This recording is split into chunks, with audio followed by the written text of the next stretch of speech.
வணக்கம். இன்றைக்கி நம்ம பார்க்க போகிற சமையல் ஒரு சூப்பரான 10 நிமிஷத்தில் செய்யக்கூடிய சாம்பார் எப்படி செய்யலாங்கிறத பார்க்கலாம். ஒரு கடாயை எடுத்துக்கலாம். தேவையான அளவுக்கு எண்ணெய் சேர்த்துக்கலாம். இப்போ எண்ணெய் நல்லா சூடாயிருச்சு. ஒரு டீஸ்பூன் கடுகு, ஒரு டீஸ்பூன் உளுந்து, ஒரு 4-5 வெந்தயம் சேர்த்துக்கலாம். 3 வரமிளகாய் சேர்த்துக்கலாம். கருவேப்பிலையில் சேர்த்துக்கலாம். கொஞ்சமாக பெருங்காயத்தூள் சேர்த்துக்கலாம். இது கூடவே 10 சின்ன வெங்காயம் முழுசாக சேர்த்துக்கலாம். 1 கப் அளவுக்கு பெரிய வெங்காயம் கட் பண்ணதையும் சேர்த்துக்கலாம். 3 பல் பூண்டு பொடியாக கட் பண்ணதை சேர்த்துக்கலாம். இது கூடவே ஒரு 5 பச்சை மிளகாயும் நீளமாக நறுக்கிட்டு சேர்த்துக்கலாம்.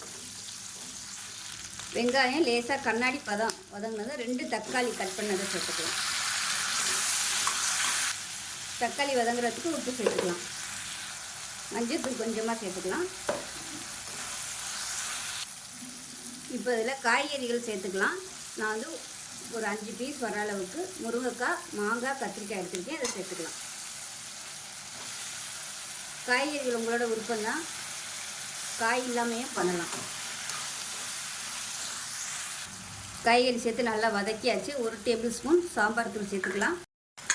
சாம்பார் தூள் சேர்த்துட்டு அது கூடவே ஒரு 1/2 டேபிள் ஸ்பூன் அளவுக்கு தனியாத்தூள் சேர்த்துக்கலாம். இதையும் சேர்த்து நல்லா வதக்கி விட்டுக்கலாம்.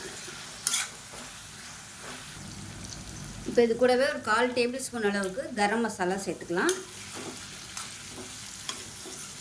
அப்படி இல்லைன்னா நீங்கள் தாளிக்கையில் ஒரு 2 துண்டு பட்டை சேர்த்துக்கோங்க. இப்போ காய்கறி எல்லாமே நல்லா வதக்கியாச்சு. வந்து நல்லா சூடான தண்ணியாக சேர்த்துக்கலாம் அந்த காய்கறி வேகிறதுக்கு. நல்லா கலந்து விட்டுட்டு இந்த முருங்கைக்காய், கத்திரிக்காய், மாங்காய் இது எல்லாமே நல்லா வேகட்டும். இப்போ இதில் பார்த்தீங்கன்னா நல்லா ஒரு 3 டேபிள் ஸ்பூன் அளவுக்கு பொட்டுக்கடலை லேசாக வறுத்துட்டு மிக்சியில் போட்டு நல்லா நைஸாக பொடிச்சிட்டு தண்ணி ஊற்றி கரைச்சி வச்சுருக்கிறேன். இப்போ எப்படி இருக்குன்னு பார்க்கலாம். இப்போ பாருங்கள், காய்கறி எல்லாமே நல்லா வெந்திருக்கும். இந்த ஸ்டேஜில் பொட்டுக்கடலை வந்து தண்ணியில் நல்லா கரைச்சி வச்சுருக்கேன். நல்லா கலந்து விட்டுட்டு இப்போ நம்ம இதில் சேர்த்துக்கலாம்.